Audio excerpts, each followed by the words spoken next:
Music isn't entertainment, which is an ironic thing to say in an entertainment video.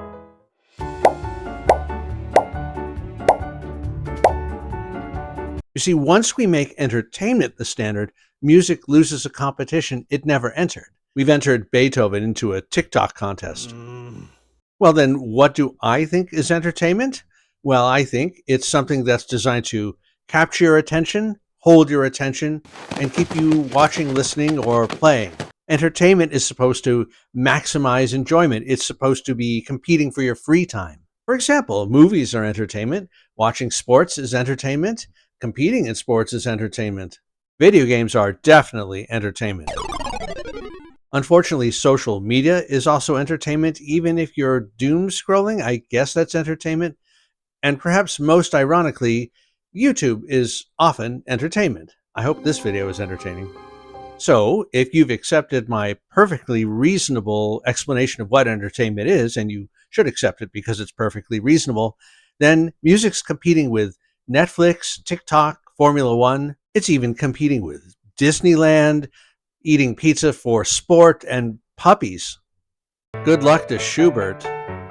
So here's the thing. Great music often does what terrible entertainment avoids.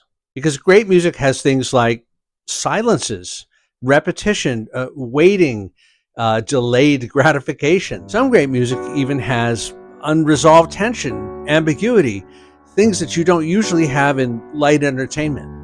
Think about a Bach fugue, for example. If you want to really enjoy that fugue, you've got to understand things. You've got to listen for the subject. You've got to listen for the counter subject. Maybe there are two of them.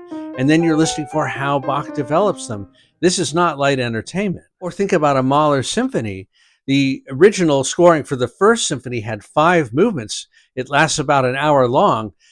But the payoff is so incredible when you get to the end of it. You feel like how you feel at the end of one of the world's greatest novels. Imagine pitching something like that to Netflix. Nothing happens for 7 minutes. What do you think?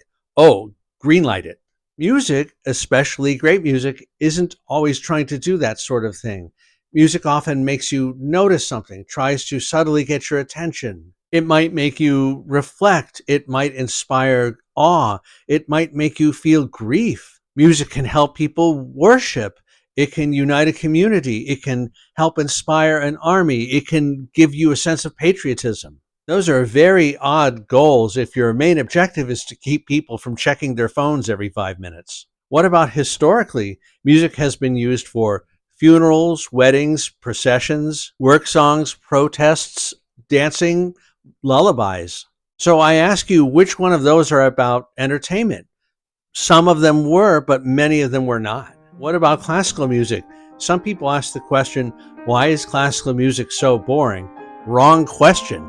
The better question to ask is, what is classical music trying to do? What's its objective? If you go in expecting a Marvel movie when what you're supposed to be seeing is a cathedral, you may be disappointed. It's just different goals. You don't criticize a roller coaster because it isn't a cathedral. But is there another issue stemming from modern culture? I think there is, because in a modern society, in the past 20 years, we're talking about algorithms. They compete for your attention.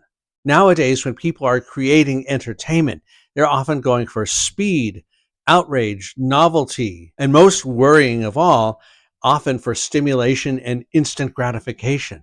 Music gets treated the same way when it really doesn't deserve to be. Listen for 10 seconds, skip, hook, skip, skip. And this even happens with music that people already know and like. If they're not absolutely 100% entertained within the first few seconds because of the performance or just their mood, they turn it off. And can you blame them? No, you can't. The issue is that with all the apps and online programs and instant access to music, we've become very good at consuming music, but we've become worse at listening to it. Now, I hope I'm not coming off as elitist. Some people have actually said that in the comments.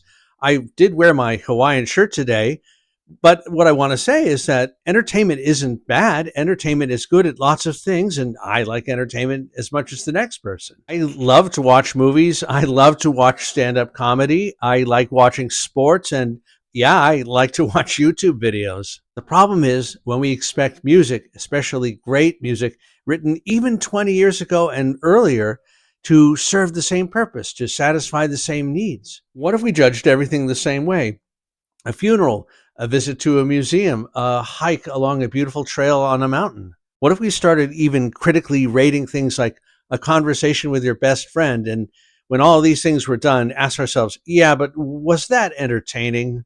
Obviously, that's absurd. So, why do we ask that of music?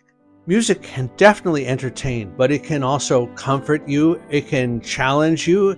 It can make you cry. It can make you hope for the future. It can also unite people. It can inspire people. And yes, it can even teach patience. There's nothing wrong with entertainment. Entertainment helps us pass the time, but great music can change how we experience it.